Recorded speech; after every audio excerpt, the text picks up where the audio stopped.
এখন যে ব্যাপারে নলেজ আপনাদের কাছে শেয়ার করব সেটা হচ্ছে চন্দ্রমল্লিকা গাছ এবছরে সিজন শেষ হয়ে গেছে জানুয়ারি ফেব্রুয়ারিতে। মোটামুটি ডিসেম্বর, জানুয়ারি, ফেব্রুয়ারি লাস্ট পর্যন্ত এই গাছে প্রচুর চন্দ্রমল্লিকা ফুল দিয়েছে। এখন গাছগুলোকে আমি কেয়ার অর্থাৎ যত্ন সহকারে রেখে দিয়েছি। এই কারণে পরের বছর এই 26 জুলাই থেকে বর্ষার সময় এর আবার কাটিং শুরু হয়ে যাবে। জুলাই, আগস্ট, সেপ্টেম্বর মাস, অক্টোবরের ফার্স্ট উইক পর্যন্ত কাটিং চলবে। এখন এই গাছগুলো পরিচর্যার বিশেষ দরকার। এখন খুব রোদ বেড়ে গেছে, টেম্পারেচার খুব হাই। মে মাসে আরও টেম্পারেচার বাড়বে। সেই জন্য গাছগুলোকে সঠিক কেয়ার করা খুবই দরকার। প্রচণ্ড রোদে যাতে গাছগুলো নষ্ট না হয়ে যায় সেই জন্য কম রোদ পায়, বেশি কিছুটা সময় ছায়া পায় এমন জায়গা রাখা দরকার। 1-2 ঘন্টা রোদ পাবে, বাকি সময়টা ছায়ায় থাকবে, এরকম জায়গায় রাখা দরকার। তাহলে গাছগুলো সঠিকভাবে পরিচালনা, সঠিকভাবে কেয়ার নেওয়া যাবে।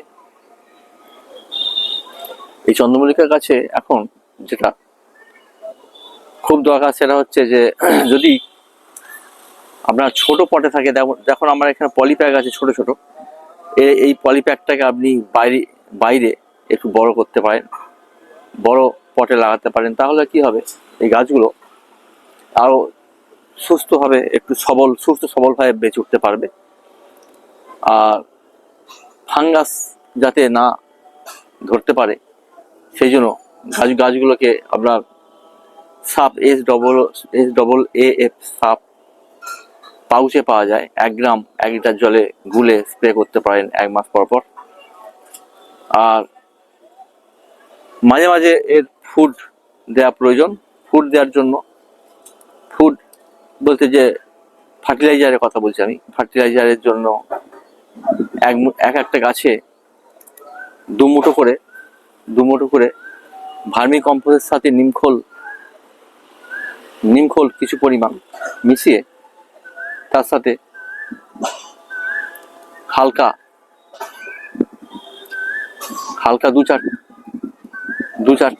4-5টা দানা ডিএপি দিয়ে দেন।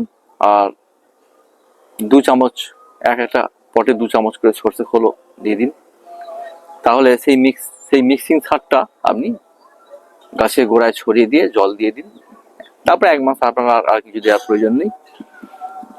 আর গাছে যদি পাতা কিছু ক্ষেত্রে, এখানে আমার পাতা হলুদ নেই, যদি কিছু পাতা হলুদ হয় বা আগাছা থাকে, সেই হলুদ পাতা এবং আগাছাকে কেটে দেবেন, সরিয়ে দেবেন, যাতে আগাছা বেড়ে উঠে আপনার ফার্টিলাইজারটাকে নষ্ট না করে বা খেয়ে ফেলতে না পারে। এই গাছের যত ডগ মোটা হবে তত আপনি কাটিং যখন করবেন, কাটিং করার সময় খুব গাছগুলো সতেজ ডগ পাবেন।